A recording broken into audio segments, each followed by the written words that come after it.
Ohms classes, आपके career का सच्चा पथ प्रदर्शक, a premier institute for IIT AIIMS 11th and 12th।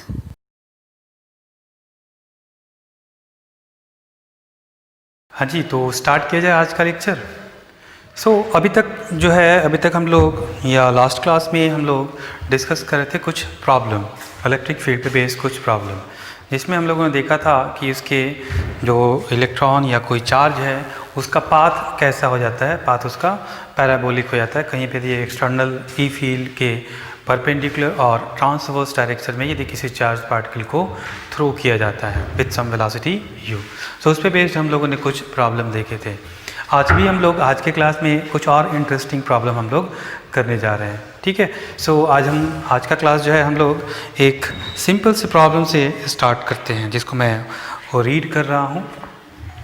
पहला जो प्रॉब्लम है आज के क्लास का वो है an electron of mass me initially at rest moves through a certain distance in a uniform electric field in time t1. A proton of mass mp also initially at rest takes time t2 to move through an equal distance in this uniform electric field. Neglecting the effect of gravity, find the ratio of t2 by t1. बोल रहा है कि हमारे पास एक uniform electric field दिया हुआ है। क्या दिया हुआ है हमको एक यूनिफॉर्म इलेक्ट्रिक फील्ड दिया हुआ है। So let's assume that this is the direction of electric field and this is the E. इस यूनिफॉर्म इलेक्ट्रिक फील्ड में मैं यदि एक इलेक्ट्रॉन को रखता हूँ, सो इसका मास है me, है ना। ऑब्वियसली इस पर फोर्स किधर लगेगा, चूँकि ये नेगेटिव चार्ज होता है तो इस पर फोर्स कुछ इस डायरेक्शन में लगेगा। ये इलेक्ट्रॉन इधर मूव करना स्टार्ट करेगा। बोल रहा है कि ये जो इलेक्ट्रॉन है ये d डिस्टेंस ट्रैवल करता है इन टाइम t1। दूसरा केस इसमें दिया है कि इसी फील्ड में यदि मैं एक प्रोटॉन को रखता हूँ जिसका मास है mp, इस पे फोर्स किधर लगेगा, इस पे, चूँकि पॉजिटिव है इस डायरेक्शन में फोर्स लगेगा, इस डायरेक्शन में इसमें फोर्स लगा। बोलता है कि ये भी जो है इस फील्ड में d डिस्टेंस ही ट्रैवल करता है, बट इस डिस्टेंस को ट्रैवल करने में उसको टाइम t2 लगता है। आप मेरे को ना t2 बाई t1 का वैल्यू बतला दो कि t2 बाई t1 का वैल्यू क्या होगा। बड़ा ही सिंपल है। पहले देखो दोनों के केस में चूँकि चार्ज सेम है, मेरा पहला स्टेप क्या होगा, इलेक्ट्रॉन का केस हम देखें। इलेक्ट्रॉन के केस में यदि हम देखें, इलेक्ट्रॉन के केस में जो फोर्स लगेगा, इलेक्ट्रॉन का charge E into E। What is acceleration? Acceleration of electron is equal to E by mass of electron. Force by mass is acceleration. अब इतना डिस्टेंस ट्रैवल करने में हम लोग क्या लिखेंगे और इसको रखा कैसे जा रहा है? The initial velocity is 0। Proton का भी इनिशियल वेलोसिटी 0 है। अब आगे हम लोग बढ़ते हैं और देखते हैं। ये एक्सेलरेशन चेक करें कि ये क्या कांस्टेंट है, क्योंकि हमें फार्मूला चेक करना होगा। कौन सा फार्मूला लगाएंगे? E constant, capital E constant, mass of electron constant. This acceleration is constant. हमारा जो कांस्टेंट एक्सेलरेशन रहने पे जो हमारे काइनेमेटिक्स के जो फार्मूला थे वो सारे के सारे यहाँ पे एप्लीकेबल होंगे। उसको लगाते हैं यहाँ पे। यहाँ पे मेरा एक्सेलरेशन क्या हो जाएगा, डिस्टेंस क्या होगा। लिखेंगे S is equal to ut, u means 0 plus half at square. a means e बाय me और t मीन्स इसको कितना समय लगा है, t1। This is t1 square. We have t1 square, या रहने देते हैं। Let's call this as equation number 1। Similarly यदि मैं प्रोटॉन की बात करूं, प्रोटॉन पे भी चार्ज हमारा इतना ही होता है। उस पर भी फोर्स सेम लगेगा, F is equal to E into E, और उसका एक्सेलरेशन जो है वो हो जाएगा E by mp, mass of proton. और इससे यदि हम डिस्टेंस निकालें, d is equal to again 0 plus half at square. Acceleration का मतलब हो गया E by mp into t2 square. Let's call this as equation number 2. So from 1 and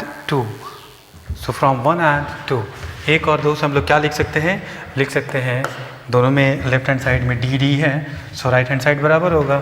so 1/2 E by M E t1 square is equal to 1/2 E by M P t2 square. So देखो क्या क्या कटेगा, half ई. सो हमको निकालना क्या है, t2/t1. सो इसको इधर लेके जाएंगे, इसको इधर लेके आएंगे. सो बोलेंगे t2 square by t1 square by t1 square mp by me. So this implies t2/t1 is equal to the square root of mp by me. So काफ़ी सिंपल सा स्ट्रेट फॉरवर्ड सवाल था, है ना. सो मूव करते हैं अगले सवाल की तरफ. सो अभी तक हम लोगों ने जो देखा है वो आपका यूनिफॉर्म इलेक्ट्रिक फील्ड था. अगला सवाल हम लोग बात करेंगे थोड़ा सा ये, यदि नॉन यूनिफॉर्म आपका इलेक्ट्रिक फील्ड हो, नॉन यूनिफॉर्म रहेगा तो वैसे केसेस में हम लोग प्रॉब्लम को कैसे सॉल्व करेंगे. सो अगला सवाल है हमारा, अ particle of charge small q and mass m moves rectilinearly under the action of electric field E is equal to A minus Bx, where B is positive constant and x is distance from the point where particle was initially at rest.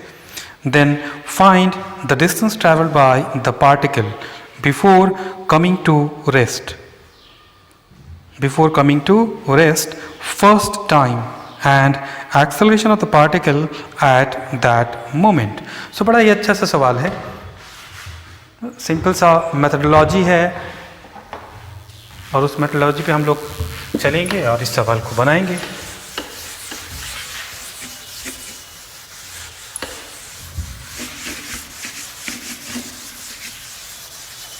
सो बोला कि हमारे पास एक electric field है, suppose इसी direction में है और इसका वैल्यू दिया है E माइनस Bx और बोल रहा है कि एक पार्टिकल को मैं रखता हूँ इनिशियली इज इक्वल टू 0, जिसका मास है m और चार्ज है I think q. So let me, so a particle of charge q and mass m moves rectilinearly. So एक पार्टिकल है जिसका मास है m और चार्ज है q, इसको हमने एक इलेक्ट्रिक फील्ड में रखा जिसका इलेक्ट्रिक फील्ड जो है वो वेरिएबल है. So this is going to vary with respect to x. So a minus b into x. So मान लेते हैं कि यहाँ से x डिस्टेंस पे, क्योंकि यहाँ पे यदि हम देखें so x is equal to 0, this distance is x. So यहाँ पे यदि हम इलेक्ट्रिक फील्ड की बात करें so यहाँ पे इलेक्ट्रिक फील्ड हो जाएगा हमारा when x is equal to 0, so electric field is equal to a. So इस चार्ज पे एक फोर्स लगेगा इस डायरेक्शन में जिसकी वजह से ये एक्सेलरेट होगा और ये चलना शुरू करेगा. इस पॉइंट पे देखिए सो यहाँ पे एक फोर्स लगेगा, दूसरा फोर्स हो जाएगा, है ना. सो यहाँ पे देखते हैं force. So force on this charge is equal to, हम लोग जानते हैं क्या, सो चार्ज का magnitude into the electric field at that point. So electric field at that point is A minus Bx. So what is the acceleration? So the acceleration A is equal to F by m. So this is going to be Q by m A minus Bx. हाँ जी, यहाँ तक सब समझ में आ रहा होगा. Simple से ज़्यादा कुछ किया नहीं है. हमने क्या किया, इलेक्ट्रिक फील्ड में चार्ज रखा है, सो चार्ज पे फोर्स लगेगा, वो मैंने फोर्स निकाल दिया, चार्ज का मास दिया था, चार्ज का एक्सेलरेशन निकाल दिया. अब हमारा अगला स्टेप क्या होता है, we have to check this acceleration whether this is going to be constant और वेरिएबल. यदि कांस्टेंट रहा तो अपना काइनेमेटिक्स वाला फार्मूला लगा देंगे और यदि वेरिएबल रहा तो हमें इंटीग्रेशन वगैरह के बारे में सोचना पड़ेगा, है ना. सो इंटीग्रेशन का फार्मूला हम लोग लगाएंगे. सो यहाँ पे देखें Q constant, M constant, A constant, B constant, X variable. मतलब जैसे जैसे ये x का वैल्यू चेंज करेगा मेरा एक्सेलरेशन का वैल्यू चेंज करेगा, मतलब एक्सेलरेशन हमारा कांस्टेंट नहीं है। इसका मतलब कि हम जो काइनेमेटिक्स में जो फार्मूला हम लोग 3 पढ़े हैं वो कोई भी फार्मूला यहाँ पे एप्लीकेबल नहीं होगा। ठीक है, सो अब इस यहाँ पे हमको क्या लगाना पड़ेगा, इंटीग्रेशन वगैरह हमको यहाँ पे सॉल्व करना होगा। सो आप एक नोट पॉइंट में लिख लो, मैं यहाँ पे लिखवा देता हूँ। एक्सेलरेशन का डिफिनीशन हम लोग देखें, सो डिफरेंशियल फॉर्म में इसको डिफाइन किया गया है एक्सेलरेशन को, कि acceleration is defined as the rate of change of velocity with respect to time, है ना। ये आपको डिफाइन किया गया होगा, 11th क्लास में आपने पढ़ा होगा, and that can be written as dv/dt। और इसी फॉर्मेट को थोड़ा सा मैथमेटिकल मैनिपुलेशन करके अलग फॉर्म में लिखा जाता है। सो हम एक्सेलरेशन को या तो हम ऐसे लिख सकते हैं dv/dt, या फिर मैं इसको ऐसे लिख सकता हूँ v dv/dx। अब ये डिपेंड करता है कि जो आपका डिफरेंशियल इक्वेशन जो इक्वेशन है वो इक्वेशन में वेरिएबल क्या है। यदि इक्वेशन में वेरिएबल मेरा t रहा तो ये वाला एक्सप्रेशन यूज़ करेंगे, और यदि हमारा इक्वेशन में वेरिएबल x रहा तो हम लोग ये वाला एक्सप्रेशन यूज़ करेंगे। आते हैं यहाँ पे, सो एक्सेलरेशन के केस में जो हमारा वेरिएबल है वो x है, so we are going to use this formulation. So I am going to write acceleration as v dv/dx is equal to q by m a minus bx। Clear. अब देखो मैं differential को एक term को एक side रख देता हूँ, so v dv is equal to q by m a minus bx dx। अब मैं क्या करूँगा, इसको इंटीग्रेट करूँगा। अब इंटीग्रेट में क्या होता है, लिमिट। अब हमको लिमिट रखना होगा कि भैया इसमें कहाँ से कहाँ है, स्टार्ट कहाँ से कर रहा है, जब स्टार्ट कर रहा है उस समय इसका वेलोसिटी क्या है, 0। सो जब उसका वेलोसिटी 0 हो, जब स्टार्ट कर रहा है तो x का वैल्यू 0। हमें पूछ रहा है कि आप x का वैल्यू बतलाओ जब ये पहली बार रेस्ट में आएगा। सो पहली बार वो x का वैल्यू बतलाओ जहाँ पे ये फिर से रेस्ट में आ जाए, मतलब उसका वेलोसिटी 0 हो जाए। सो ऑब्वियसली यहाँ पे यदि इसका इंटीग्रेशन कुछ भी आएगा, सो 0 रखेंगे तो इसका वैल्यू अगेन 0 हो जाएगा। So I am going to put this value as, actually इसका यदि हम इंटीग्रेशन देखें, सो v dv का इंटीग्रेशन होता है v²/2, और इसमें वैल्यूज रखेंगे तो ये आ जाएगा 0, and this is going to be q/m। इसका इंटीग्रेशन ax माइनस इसका इंटीग्रेशन bx²/2, और लिमिट रखेंगे 0 से x तक।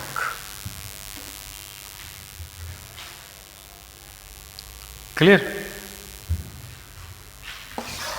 अब आगे देखते हैं। सो यहाँ पे x रखेंगे, 0 रखेंगे तो ये दोनों टर्म 0 होगा। सो हमारे पास इक्वेशन आएगा अगला, ax minus bx²/2 is equal to 0। x common ले लेंगे तो हमारे पास आएगा a minus bx/2 is equal to 0, और ये हमको देगा x का वैल्यू या तो 0 हो सकता है, या यहाँ से देखें, so a minus bx/2 is equal to 0, this implies x is equal to 2a/b, मतलब 2a/b। सो ये दो वैल्यूज हैं जहाँ पे इसका वेलोसिटी जो है वो वेलोसिटी क्या हो जाएगा, 0 हो जाएगा। सो एक तो स्टार्टिंग पॉइंट बता भी रहा है कि जब x का वैल्यू 0 होगा तब उसका वेलोसिटी 0 होगा। दूसरा कब 0 होगा, जब x का वैल्यू 2a/b होगा। सो हम लोग बोल सकते हैं कि at x is equal to 2a/b the charge is going to come to rest. और इसमें एक पार्ट पूछा है कि first time then find the distance traveled by the particle before coming to rest first time and acceleration of the particle at that moment। so जब ये rest में आ रहा है उस मोमेंट पे उसका एक्सेलरेशन क्या है। so हमारे पास एक्सेलरेशन का फॉर्मूला क्या है, ये वाला है। so एक्सेलरेशन का जो फॉर्मूला है उसको थोड़ा देखते हैं। so हमारे पास एक्सेलरेशन है a is equal to q/m a minus bx, और हमको कब निकालना है एक्सेलरेशन का value, so at that moment when this charge come to rest, and that moment the value of x is equal to 2a/b। so I'm going to substitute the value of x as 2a/b। so this is Q by M A minus B into 2A by B. So clearly you can say A minus 2A is equal to minus A.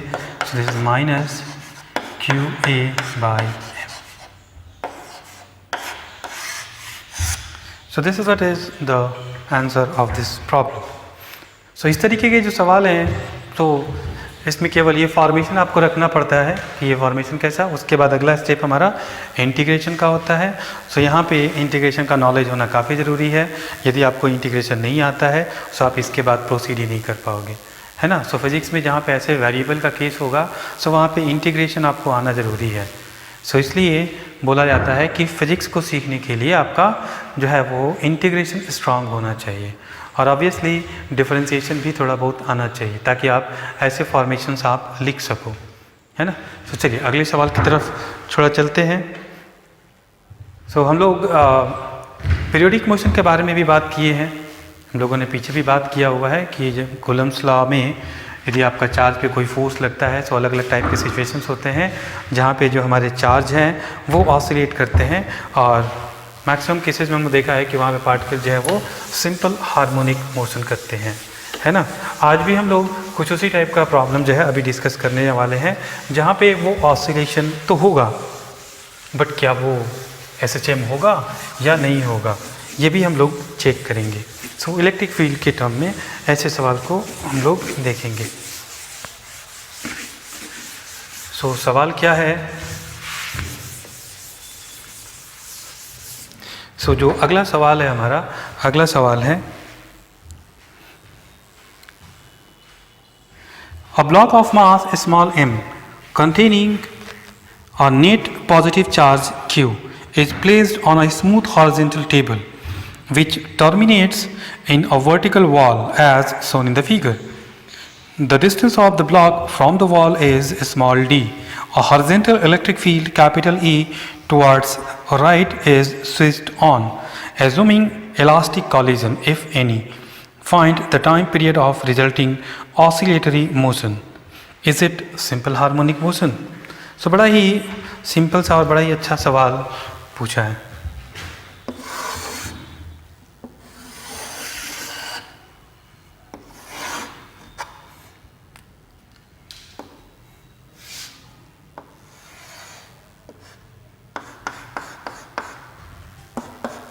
तो कुछ इस type का diagram है, यहाँ पे एक block रखा हुआ है जिसका मास m है और इस पे चार्ज q है। राइट डायरेक्शन में इलेक्ट्रिक फील्ड E है और ये डिस्टेंस आपको d दिया हुआ है ना। सो अब यहाँ पे ये पूछा गया है कि इसका टाइम पीरियड क्या होगा। सो टाइम पीरियड का मतलब है कि ये ज़रूर ऑसिलेट कर रहा होगा, मतलब जा रहा होगा, आ रहा होगा, मतलब टू एंड फ्रो मोशन इसका होगा। सो पहले इसको हम लोग देखेंगे कि ये टू और फ्रो जो है इसका मोशन कैसे होता है। सो यहाँ पे क्यू चार्ज है, इलेक्ट्रिक फील्ड है, तो इस पर यदि मैं फोर्स की बात करूँ तो इस पर फोर्स किस डायरेक्शन में लगेगा, इस पर फोर्स इस डायरेक्शन में लगेगा, है ना। और मान लेते हैं कि यहाँ पे इसका इनिशियल वेलोसिटी इसका 0 है, रखा गया है। सो ये एक्सेलरेट होगा और एक्सेलरेट होते होते आपका जो है यहाँ पे जाएगा और जैसे ही इस वॉल के पास जाएगा यहाँ पे कोलाइड करेगा और कोलाइड करने के बाद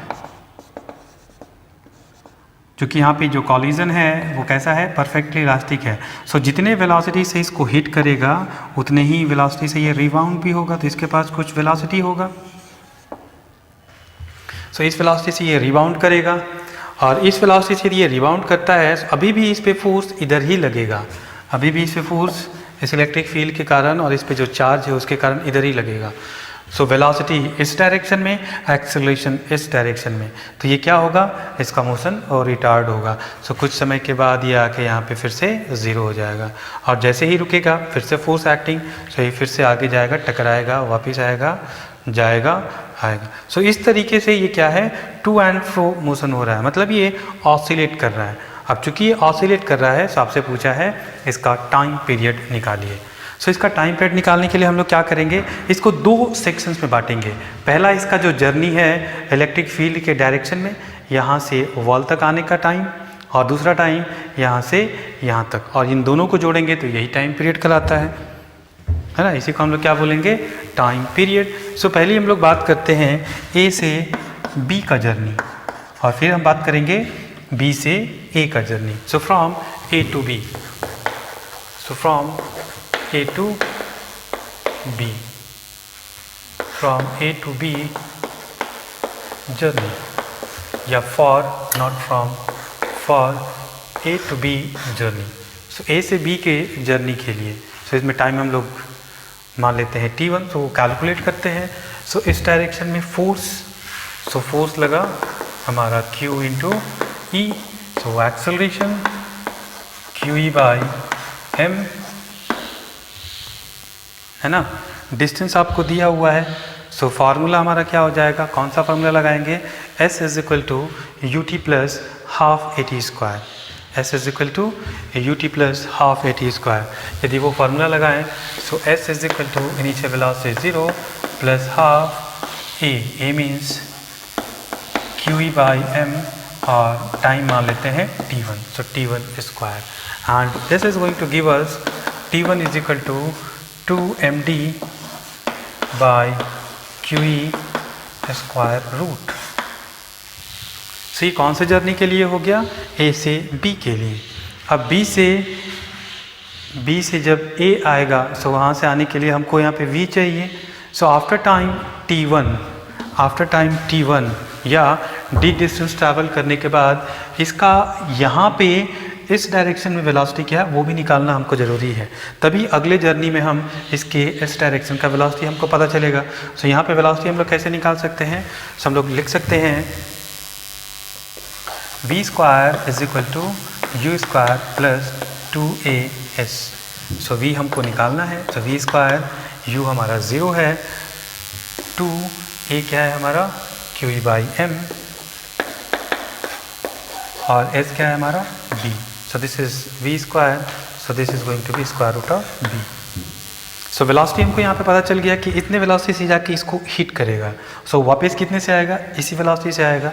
सो इसी वेलोसिटी से ये वापस आने वाला है ना। अब इसकी जर्नी को देखते हैं। सो इसका जर्नी कहाँ से, so for A to B, for B to A journey, B to A journey.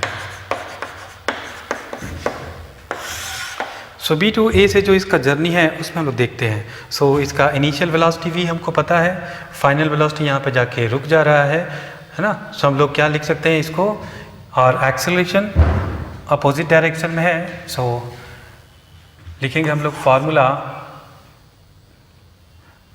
v is equal to U plus A T, और v हमारा कितना है, square root of 2qed divided by m. I'm so sorry, this is not v, this is u, initial velocity, क्योंकि final velocity यहाँ पे 0 हो जा रहा है। So finally it is going to be 0 and this is going to be the square root of 2qed by m, और acceleration हमारा negative हो जाएगा। So acceleration same acceleration qe by m, so minus qe by m into t2. So this implies t2 is equal to square root of 2qed by m into m by qe. So this is going to be t2 is equal to a square root of 2md by qe, 2md by qe। मैंने अलग अलग क्यों निकाला, क्योंकि simple harmonic motion के लिए हमारा condition क्या है कि ये acceleration should be directly proportional to the displacement of the particle. यदि यहाँ पे मैं इसका एक्सेलरेशन देखूँ, तो the acceleration is going to be equal to constant QE by m, so this is constant. So यहाँ पे कोई x का मल्टीप्लायर नहीं है। सो डायरेक्टली हम लोग बोल सकते हैं कि ऑल्दो ये जो है ये ऐसे ऑसिलेट कर रहा है ना। सो ये मोशन जो है केवल ऑसिलेटरी है, this is not simple harmonic motion, क्योंकि सिंपल हार्मोनिक मोशन के लिए इसका जो एक्सेलरेशन है this is going to be directly proportional to the negative of the displacement of the particle. So यहाँ पे टाइम हमको लगा t1 is equal to this, देखो सेम टाइम लगा है 2md/qe 2md/qe। So t1 plus t2 is equal to 2t। So the total time period, so time period हम लोग क्या लिखेंगे, so time period t is equal to t1 plus t2 which is equal to 2 times square root of 2md/qe। This is what is the time period of this oscillation, 2md/qe। सो बहुत ही आसानी से आप इस सवाल को सॉल्व कर सकते हो, इसमें केवल और केवल लॉजिक है, और ये 12th का और इलेक्ट्रोस्टैटिक का सवाल कम, 11th का ज़्यादा है। सो 11th का जो आपका सिंपल हार्मोनिक मोशन चैप्टर है, सो उसी को कोरिलेट किया गया है, clear. So simple harmonic motion को हमने यहाँ पे कोरिलेट करने की कोशिश की है। थोड़ा सा और हम लोग देखते हैं, क्योंकि चैप्टर में जो है फोर्स है, डिस्प्लेसमेंट है, सो वर्क डन भी होगा, है ना। सो अगला जो सवाल है हमारा वर्क डन पे बेस्ड है ना। सो अगला सवाल हम लोग कुछ वर्क डन पे बेस्ड करेंगे। सो वर्क एनर्जी थ्योरम से रिलेटेड हमारे सवाल होंगे, बट वो कब करेंगे हम लोग, जब हम लोग थोड़ा सा पोटेंशियल के बारे में जान जाएंगे, क्योंकि इलेक्ट्रिक पोटेंशियल वगैरह क्या होता है, तब हम लोग वर्क एनर्जी थ्योरम को आसानी से यहाँ पे हम लोग इम्प्लीमेंट कर सकते हैं, और उस पे बेस्ड सवाल भी देखेंगे कि इसको कैसे यहाँ पे हम लोग इंसर्ट करके सवालों को बनाते हैं।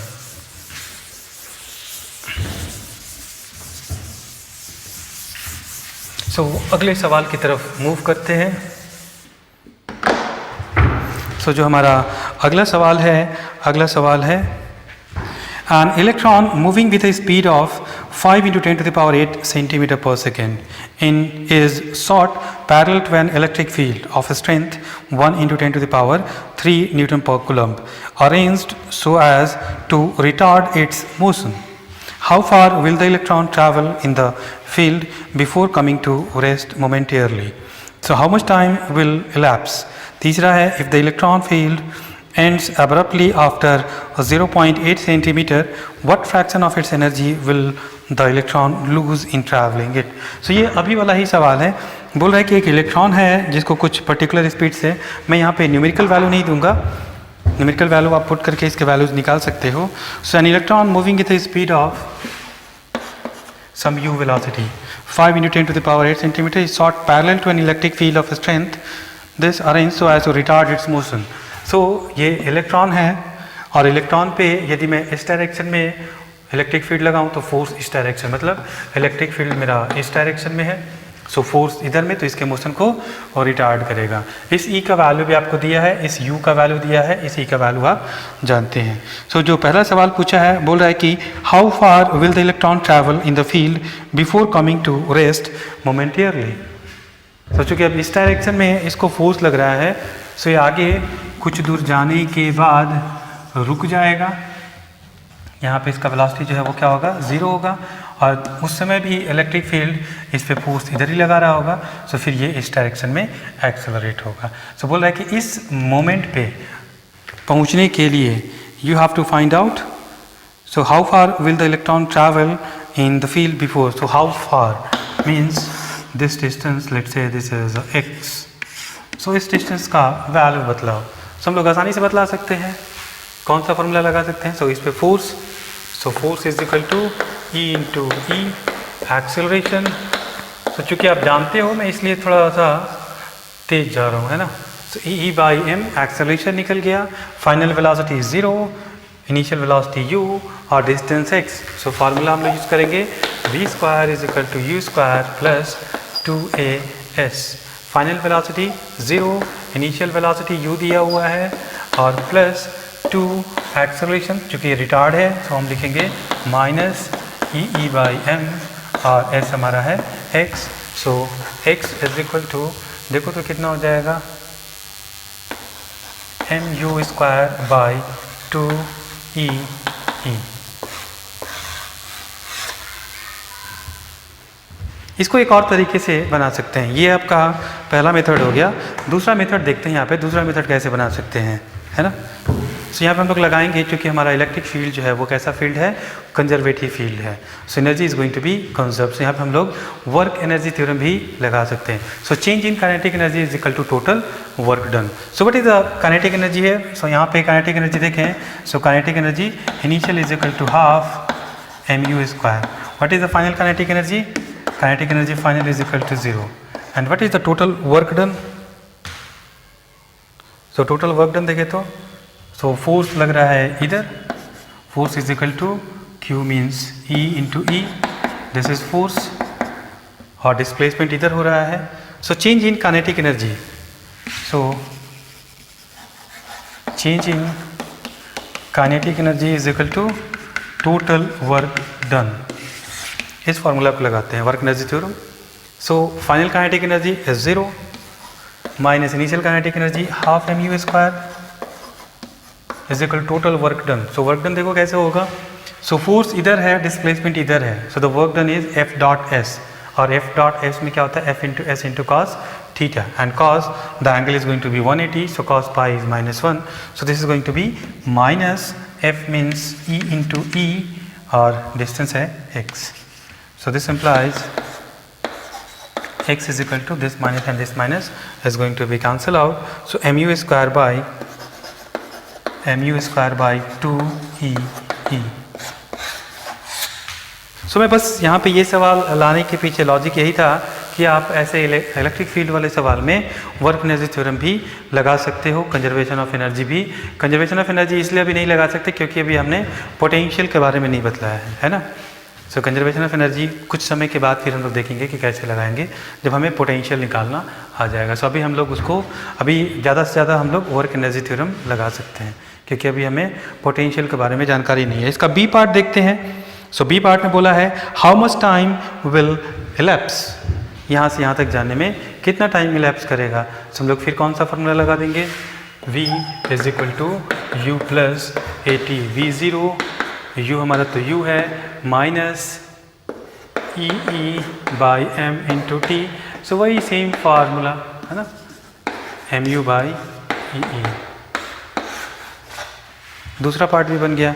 अब तीसरा पार्ट में क्या बोल रहा है कि भैया ये जो चार्ज जा रहा था यहाँ से, जो हमारा इलेक्ट्रॉन इधर जा रहा था, सो हम क्या कर रहे हैं, इस इलेक्ट्रिक फील्ड को, ये जो हमारा इलेक्ट्रिक फील्ड है, इस इलेक्ट्रिक फील्ड को हम लोग क्या करें, कुछ पर्टिकुलर डिस्टेंस ट्रैवल करने के बाद इसको हम बंद कर दे रहे हैं, है ना। सो बतलाइए इसका कितना एनर्जी जो है वो लैप्स कर जाएगा, कितना एनर्जी इसका वेस्ट हो जाएगा। सो ये एनर्जी वेस्ट क्यों होगा, ये एनर्जी सबसे पहला सवाल उठता है कि ये एनर्जी वेस्ट क्यों होगा, क्योंकि इस इलेक्ट्रॉन को इसके इलेक्ट्रिक फील्ड के अगेंस्ट जाना है। इलेक्ट्रिक फील्ड इस पे फोर्स इधर लगा रहा है, सो इस फोर्स के अगेंस्ट इसको मूव करना है। सो इस फोर्स के अगेंस्ट जब मूव करता है सो इसको वर्क डन करना पड़ेगा, और यही वर्क जो है ये आपका वेस्ट होता है ना। सो ये जहाँ तक जाएगा, बोला है कि x नॉट तक ये ट्रैवल कर रहा है। सो x नॉट तक ये ट्रैवल करता है यहाँ तक, और x नॉट के बाद हमारा इलेक्ट्रिक फील्ड 0 होता है। सो यहाँ से यहाँ तक तो ये वर्क डन करेगा, इसके बाद इसको कोई वर्क डन करने की ज़रूरत नहीं है, because there is no electric field, और कोई इलेक्ट्रिक फील्ड नहीं तो कोई फोर्स नहीं लगेगा, तो वो आसानी से जा सकता है। सो जो लॉस होगा, सो यहाँ से यहाँ तक जाने में जो आपका वर्क डन होगा, सो मैं डायरेक्ट लिख सकता हूँ कि energy loss is equal to the work done. So work done यहाँ से कितना हो जाएगा हमारा, so E into x not,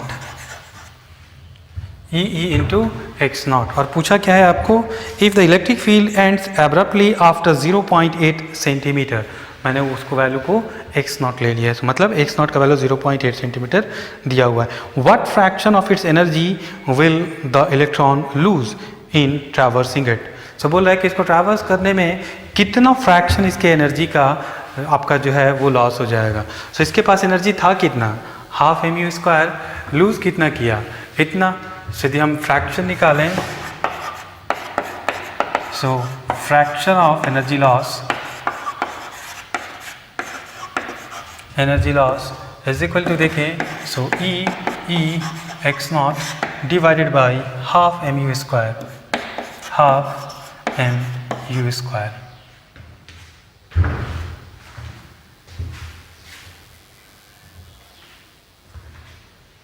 clear. Half mu square. और हाफ mu स्क्वायर को हम लोग क्या लिखे थे, यहाँ पे देखो कहीं पे लिखा होगा, हम लोगों ने कंजर्वेशन ऑफ एनर्जी लगाया है ना। हाँ, half mu square is equal to EEX। तो मैं यहाँ पे इसको लिख सकता हूँ EEX not by EEX। So this is going to be x naught by x।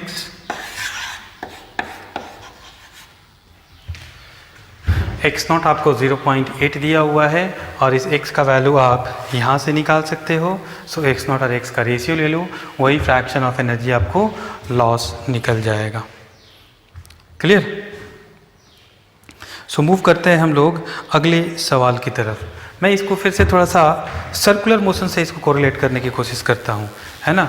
Circular motion में एक इम्पॉर्टेंट पार्ट आप लोगों ने पढ़ा होगा which is vertical circular motion. मैं यहाँ पे वेराइटीज़ जो है वो यहाँ पे लाने की कोशिश कर रहा हूँ ताकि हर एक टाइप के प्रॉब्लम जो है उसको कैसे टैकल किया जाता है ये आइडिया आपके पास आ जाए।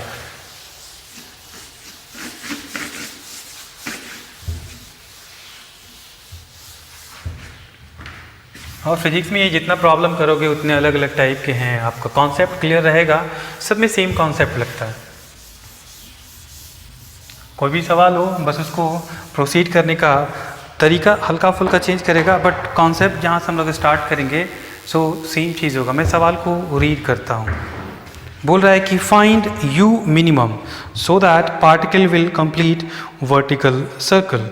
सो हमको एक डायग्राम भी दिया हुआ है। So let me draw the diagram.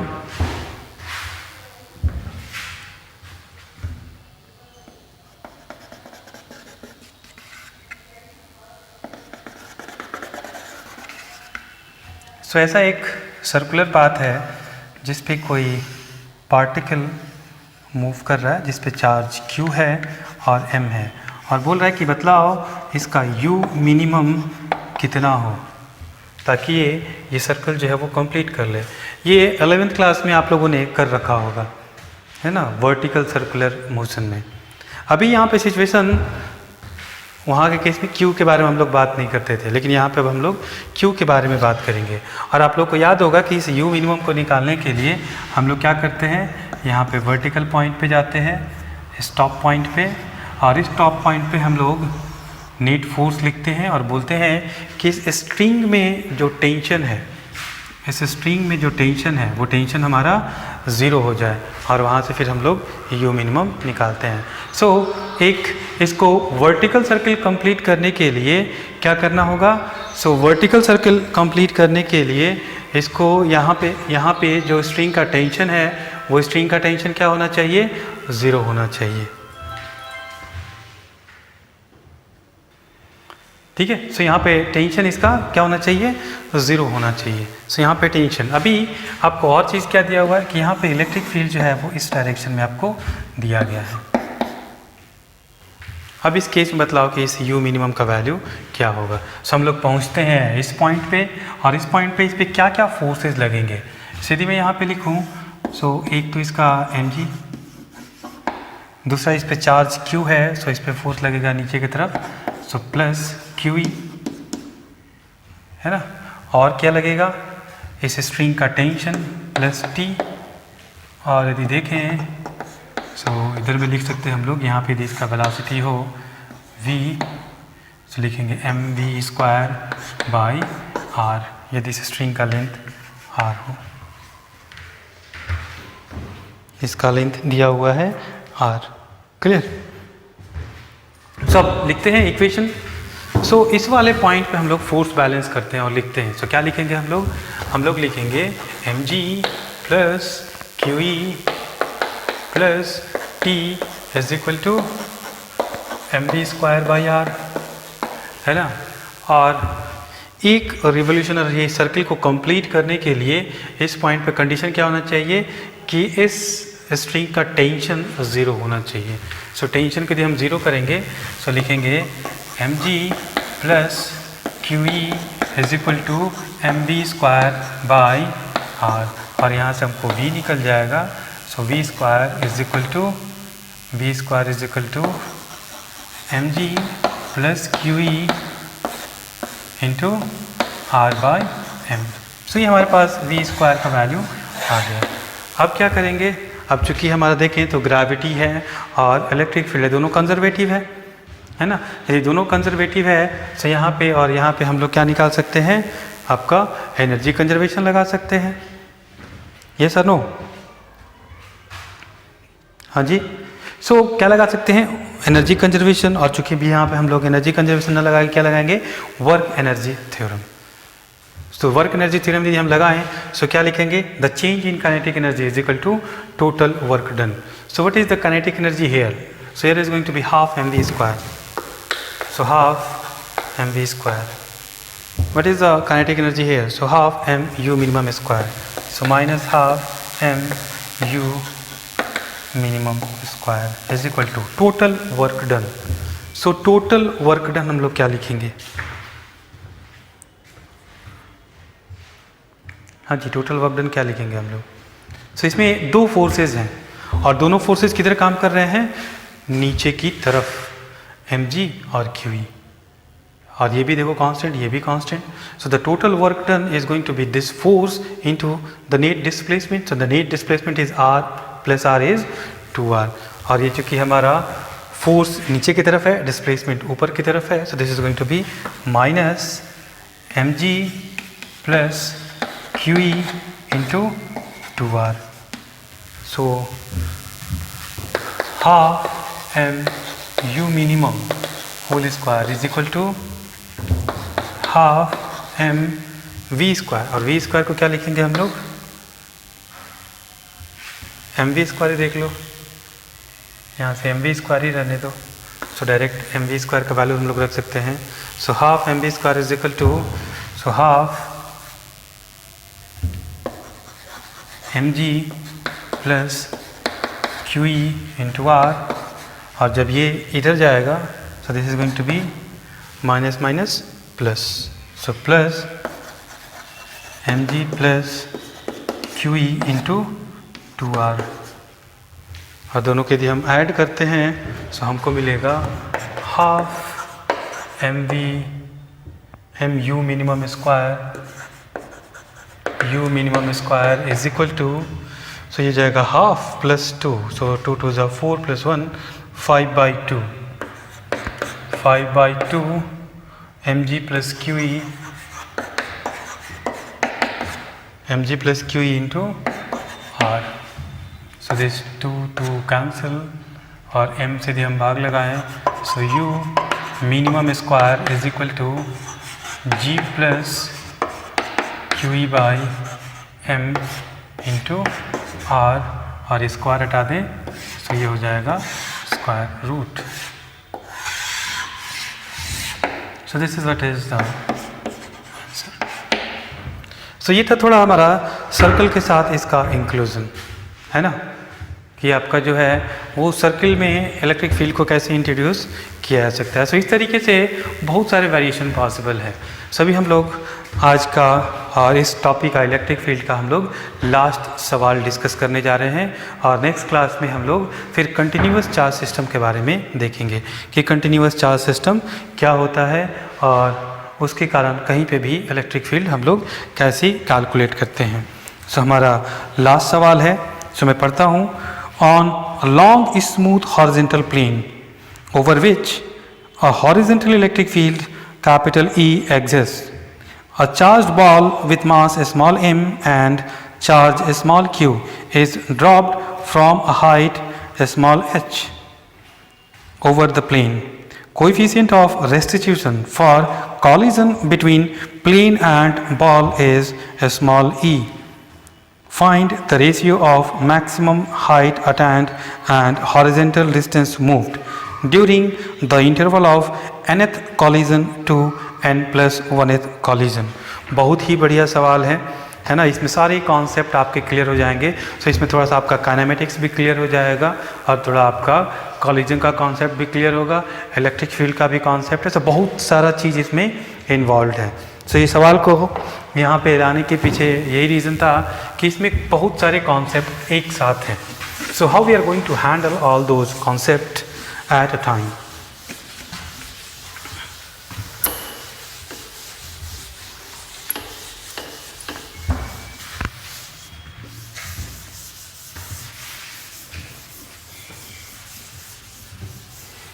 तो ध्यान देना, मैं एक इसका जो है वो डायग्राम बना, बोल रहा है कि एक मेरे पास स्मूथ हॉरिजॉन्टल टेबल है,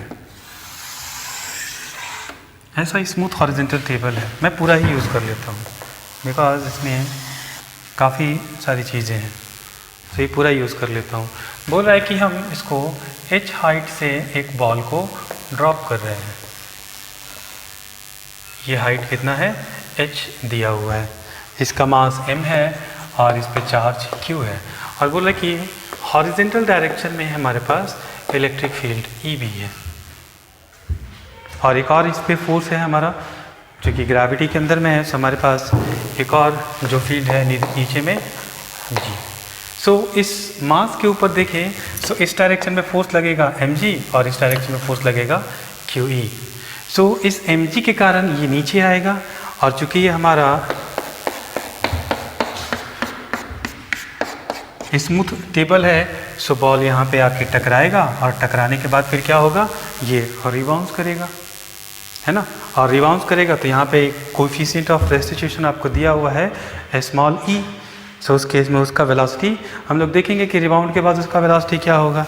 सो इसके कारण इसका मोशन नीचे, और नीचे से टकराने के बाद फिर ऊपर, फिर नीचे, फिर ऊपर, फिर नीचे, और ये धीरे धीरे जो है ये डिस्टेंस कम होता जाएगा, क्योंकि यहाँ पे दिया हुआ है ये परफेक्टली इलास्टिक कॉलिजन नहीं है, यहाँ पे क्या है, कोएफिशिएंट ऑफ रेस्टिट्यूशन E दिया हुआ है। सो अभी इसका हाइट h है, सो अगली बार में इससे थोड़ा कम होगा, अगली बार में इससे थोड़ा कम होगा, ठीक है। सो इसका काम तो हमको समझ में आ गया, ये आपने काम 11th में किया होगा।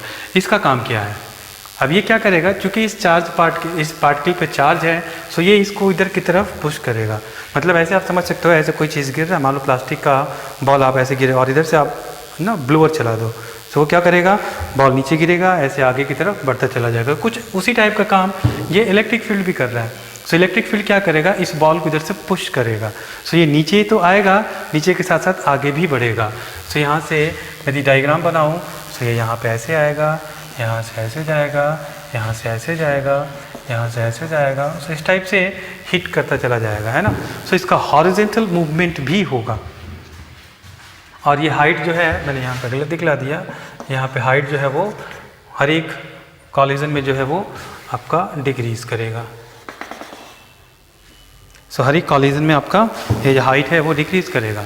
सो सवाल क्या है, सवाल इसमें ये बोल रहा है कि find the ratio of maximum height attend, maximum height attained nth collision to maximum height attained and horizontal distance moved during the interval of nth collision to n plus 1th collision। so मान लिया कि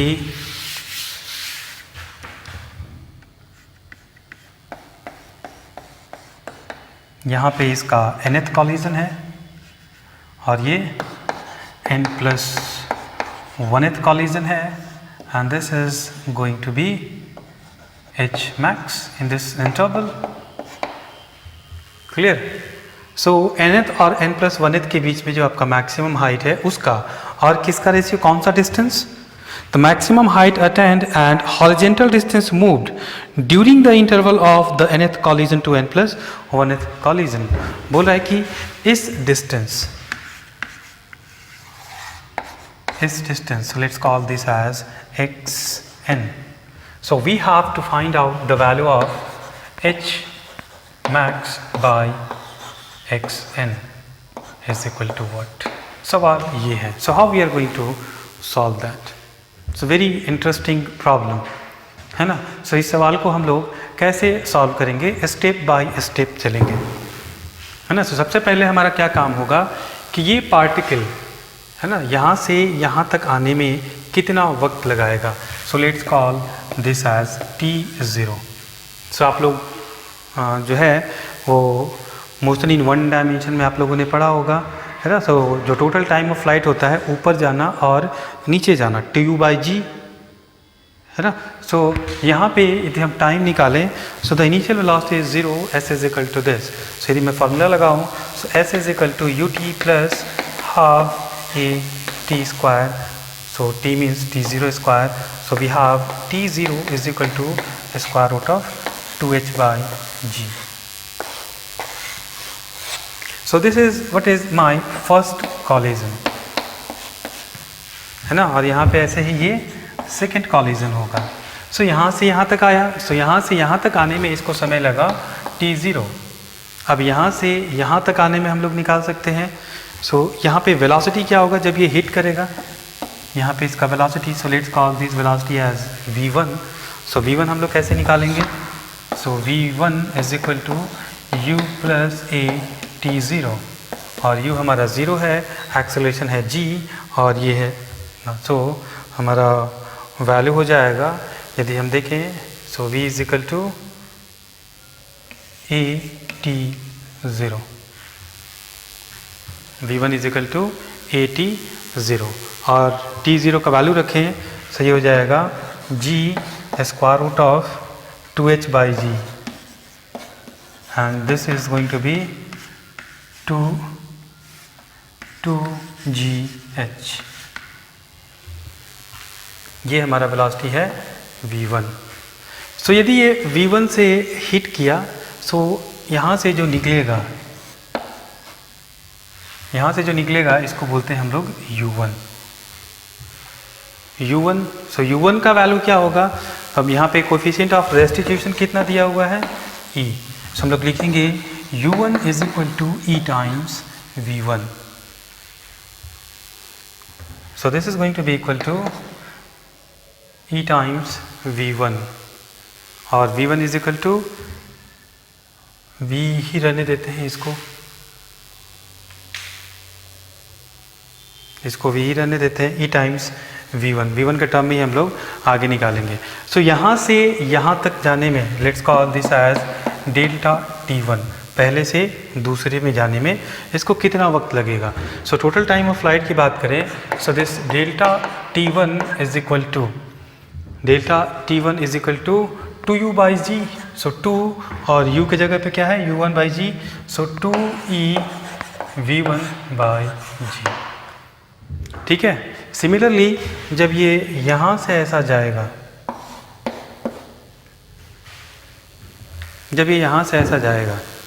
सो यहाँ से जाने के बाद इसका velocity क्या होगा, सो let's call this is u2। So u2 कैसे निकालेंगे, देखो यहाँ पे u1 is equal to E v1 आया है ना।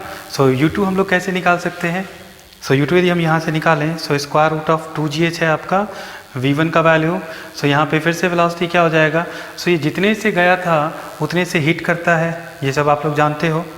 सो यदि ये v1 से यहाँ से निकला है, u1 से निकला है, सो ये u1 से हिट करेगा, और u1 से हिट करेगा, सो जब ये बाहर निकलेगा u2, so u2 is equal to e times e1। So हम बोलेंगे u2 is equal to e times u1। So e times u1, so u1 का वैल्यू है e v1, so this is going to be e square v1। और ऐसे ही हम यदि delta 2 निकालें, so delta 2 is equal to लिखेंगे 2u2 by जी, और ये जाएगा 2u2 means e square v1 by ji. Clear.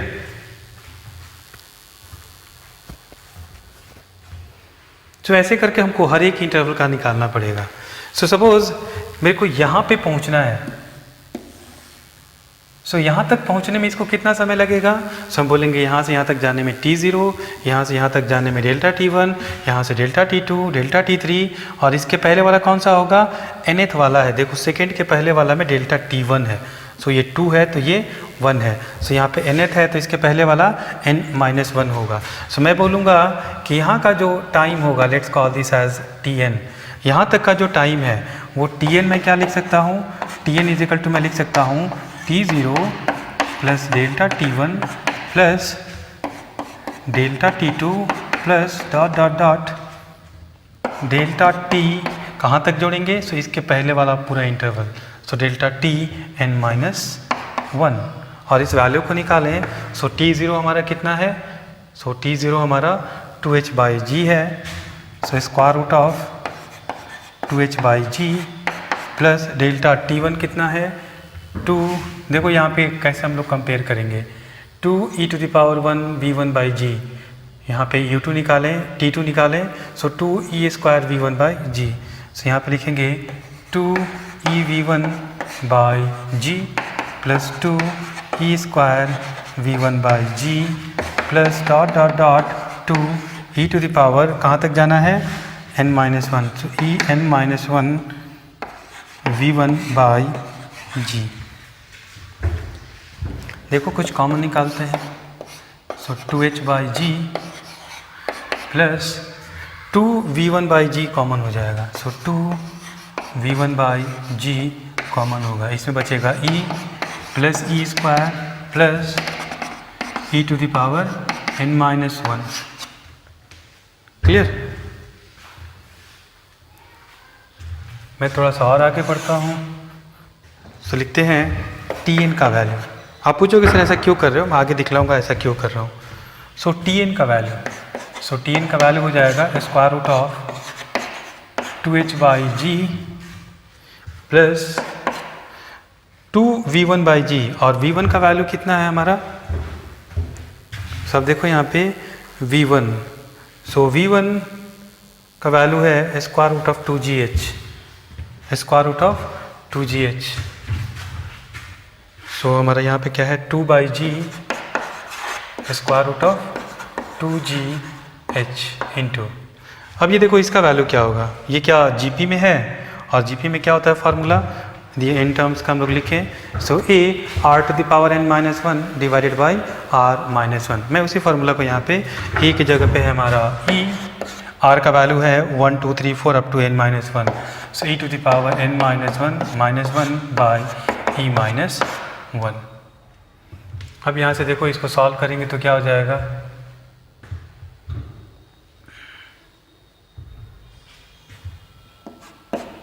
So square root of 2h by ji plus 2 square root of 2h by जी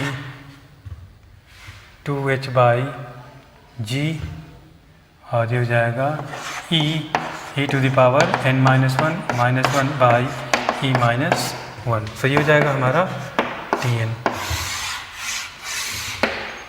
ये Tn का मतलब क्या हुआ कि यहाँ से यहाँ तक पहुँचने में इसको इतना समय लगेगा। अब यहाँ से यहाँ तक पहुँचने में कितना समय लगेगा, सो इसमें हमको एक और टर्म जोड़ना पड़ेगा, कौन सा वाला, ये वाला टर्म, मतलब डेल्टा टी। यहाँ पे हमने कहाँ तक जोड़ा है, डेल्टा टी कहाँ जोड़ा है, यहाँ पे डेल्टा टी n-1 तक जोड़ा है, सो यहाँ पे एक और टर्म जोड़ना पड़ेगा डेल्टा टी n-2, है ना, सॉरी n-2 बोल रहा हूँ, डेल्टा टी n जोड़ना पड़ेगा, सो हमारा Tn+1 निकल जाएगा। सो थोड़ा सा उसको सॉल्व कर लेते हैं और इस वैल्यू को देखें, सो यहाँ से यहाँ तक वाला जो हमारा टर्म होगा वो होगा delta Tn is equal to, हम लोग क्या लिखेंगे 2e to the power n into v1 by जी। और यदि मैं इसी बेस पे लिखूँ सो क्या लिखूँगा, similarly so Tn+1 is equal to square root of 2h by ji plus 2 square root of 2h by g. यहाँ पे बस n-1 की जगह हमारे पास कितना टर्म हो गया, n टर्म हो गया, so e to the power n-1 by e-1, so this is Ten+1। अब आते हैं बैक अपने सवाल पे। मैंने इतना सारा कुछ कैलकुलेट कर लिया, सो मैंने कैलकुलेट क्या किया है, यहाँ से nth कॉलिजन पे जाने में कितना समय लगेगा और यहाँ से n+1th कॉलिजन में जाने में कितना वक्त लगेगा। सो इसको हमने Tn बोला और इस टाइम को बोला Tn+1। अब ये सारे वैल्यूज़ को हम लोग फिर से मिटा देते हैं क्योंकि यहाँ पे फिर जो है थोड़ा साफ साफ लगेगा।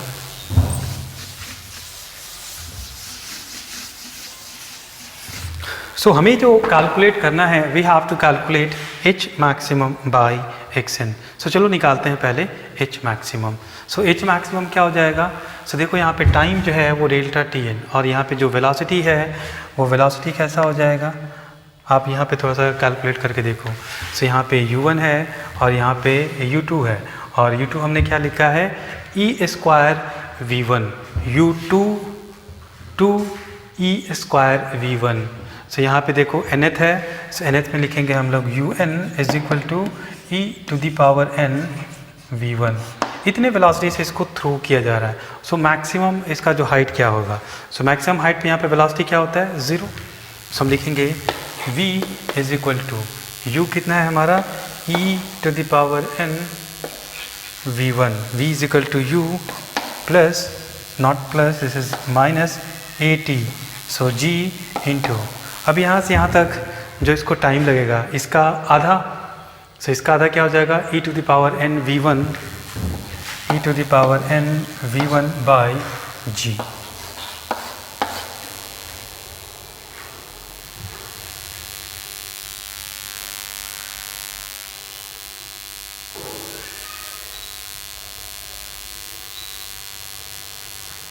जस्ट हो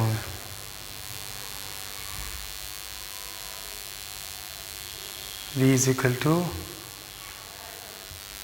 at, so v is equal to, I'm so sorry,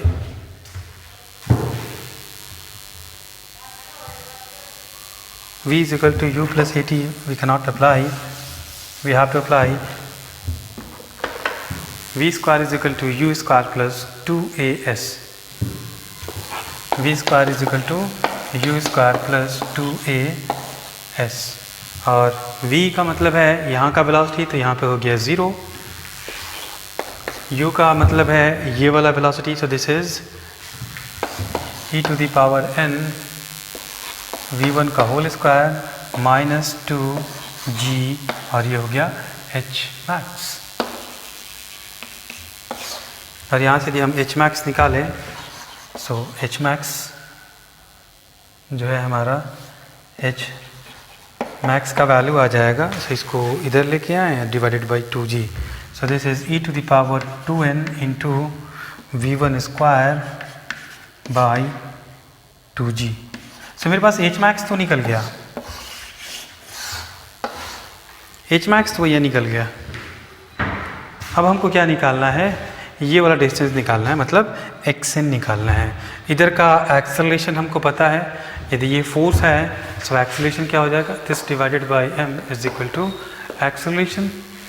और इस डायरेक्शन में यदि हमको निकालना हो कि ये डिस्टेंस कितना है, so s is equal to ut plus half at square, यही करते हैं, s is equal to ut plus half at square. So हम ऐसा इसको लिख सकते हैं कि मोशन हम लोग इसको मिटा दें, थोड़ा सा इसको हम अलग लेके जा रहे हैं, एक छोटा सा डायग्राम और बनाएंगे ताकि कॉन्सेप्ट क्लियर हो। सो हम करने वाले क्या हैं, एक पार्टिकल यहाँ से स्टार्ट कर रहा है चलना, और कुछ समय के बाद यहाँ पे जा रहा है, और कुछ समय के बाद यहाँ पे जा रहा है। So we have to find out this distance, और इस डायरेक्शन में इसका एक्सेलरेशन a है। सो मैं बोलूँगा कि ये डिस्टेंस, यदि मैं बोलूँ इसको मैं x ले लेता हूँ, इसको मैं बोल दूँ कि ये xn है और ये मेरा xn+1 है। सो ये डिस्टेंस मेरा कितना हो जाएगा, x is equal to xn+1 minus xn, इतना लिख सकते हैं हम लोग, है ना। और ये निकालने के लिए ये निकालना हो या ये निकालना हो, दोनों केस में हम मेजरमेंट यहाँ से कर रहे हैं, मतलब यहाँ पे initial velocity is equal to 0। यदि मैं xn का फार्मूला लिखूँ, so xn is equal to ut plus half a means qe by m, half a t square. So यहाँ तक जाने में हमने समय लगाया है tn, और यहाँ तक जाने में समय लगा है tn+1। So xn is equal to half a tn square, और ऐसे ही xn+1 is equal to half qe by m tn+1 whole square. So x is equal to xn+1 minus xn which is equal to half qe by m tn+1 square minus tn square. So ये मेरा x का value आया, है ना। अब इसमें tn का value रखेंगे, tn+1 का और tn का। अब मैं ये डायग्राम जो है उसको मिटा रहा हूँ, तो केवल ये वैल्यू रखूँगा बिकॉज इसकी ज़रूरत है हमें, क्योंकि हमको निकालना है h max by xn। So I am going to calculate xn, not xn, now it is going to be x।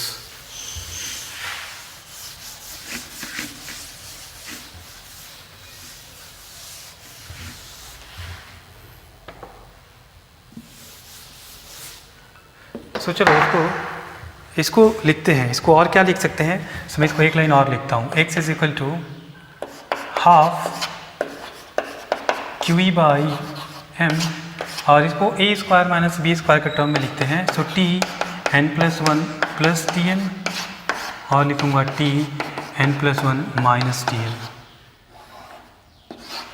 ऐसा लिख सकते हैं। अब इसको देखते हैं। सो Tn प्लस Tn+1 और Tn+1 माइनस Tn। सो मैं सारे वैल्यूज़ को लिखता हूँ। सो यहाँ से लिखता हूँ x is equal to half QE by m into Tn+1 plus Tn, इन दोनों को जोड़ दिया जाए। So this plus this is 2 times square root of 2 times square root of 2h by g, 2h by जी, और यहाँ पे देखें सो ये दोनों कॉमन हो जाएगा, e बाई e-1 भी कॉमन हो जाएगा। सो मैं लिखूँगा यहाँ पे so plus 2 square root of 2h by g, 2h by जी, और क्या कॉमन होगा? e बाई e-1, और ऐड करेंगे सो हो जाएगा e to the power n-1 plus e to the power n-1 minus 1। ये हो गया Tn plus Tn+1 plus Tn+1 minus Tn। So इसमें से इसको घटाएंगे। सो ये वाला कैंसिल आउट, ये कॉमन हो जाएगा दोनों में। So this minus this. So चल अगला टर्म लिखते हैं। सो अगला टर्म हो जाएगा हमारा 2 square root of 2h by g e by e-1, और सब्सट्रैक्ट करेंगे e to the power n minus 1 minus e to the power n-1, और ये प्लस 1। सो 1 1 कैंसिल। सो मैं इसको लिखूँगा e to the power n minus e to the power n-1। और थोड़ा solve करते हैं। So half QE by m, इसमें से रूट 2h बाई जी, 2 बाहर निकालूंगा इसमें से, तो 2 cancel. So this is going to be cancel out, और यहाँ पे बच जाएगा हमारा 2h बाई जी, और यहाँ पे हो जाएगा हमारा 1 प्लस ये ख़त्म हो जाएगा।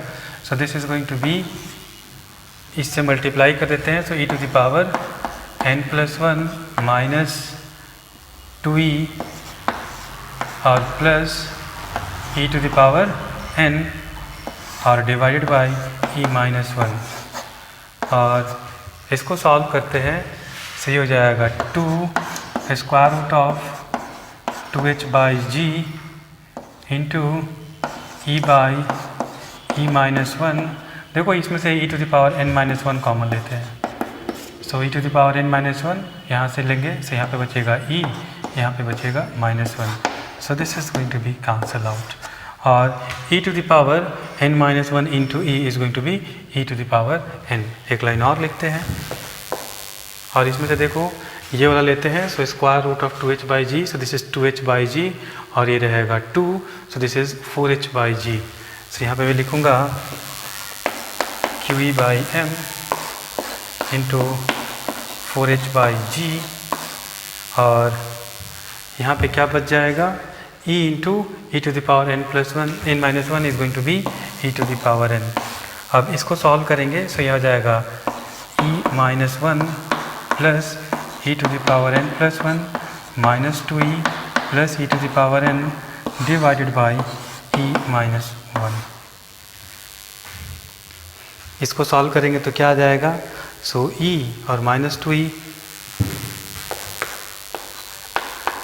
QE by m into 4h by g into e to the power n, लिखेंगे e to the power n+1 plus e to the power n minus e-1 and divided by e-1। So ये हमको निकल गया कि इसका value, x का value निकल गया।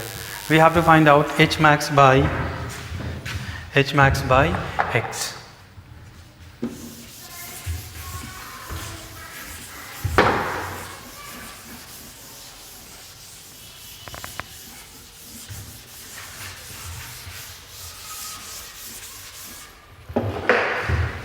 So we are going to find out H max by x is equal to, so H max का वैल्यू है e to the power 2n into v1 square. So v1 square का value क्या था हमारा, तो v1 का value था square root of 2h by g. So रख देते हैं अभी v1 square divided by 2g, और यहाँ पे था हमारा QE by m into 4h by g, 4h by g e to the power n. और देखो तो e to the power n common लेंगे तो इसको फैक्टराइज करेंगे. So e to the power n minus 1, e to the power n minus 1, और हो जाएगा e प्लस 1, e प्लस 1 और डिवाइडेड बाई e माइनस 1, है ना. So e to the power 2n, e to the power n ये जाएगा, so e to the power n बचेगा. So this is going to be e to the power n. और v1 का value हमारा क्या आया था, v1 का वैल्यू, सो हमने क्या v1 कौन सा माना था कि यहाँ से यहाँ तक जब ये हिट करेगा, so that velocity is v1 and this height is given as h. This is u is equal to 0. So लिखेंगे s v square is equal to u square plus 2as. So v1 square is equal to 2gh. Clear. v1 square v square is equal to u square plus 2as. So 2gh, तो इसको हम लोग रखेंगे 2gh. So this is going to be 2gh, और divided by यहाँ से देखो, सो g और g कैंसल आउट, है ना. ये m चला जाएगा ऊपर, e माइनस 1 चला जाएगा ऊपर, या फिर रहने देते हैं.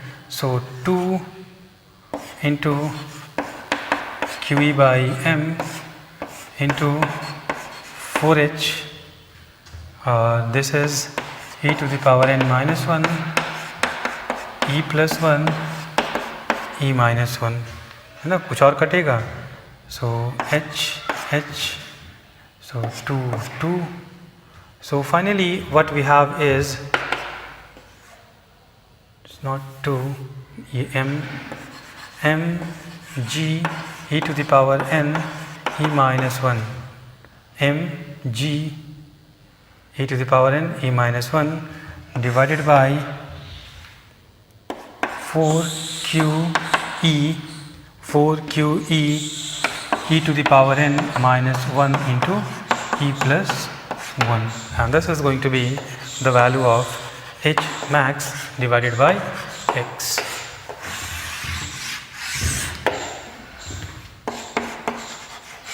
सो काफ़ी क्वालिटी प्रॉब्लम था ये, इसमें काफ़ी पेशेंस की भी ज़रूरत है और सारे कॉन्सेप्ट को एक साथ जोड़ने की भी ज़रूरत है ना. सो इस तरीके से जो हमारा है वो यहाँ का प्रॉब्लम ख़त्म होता है.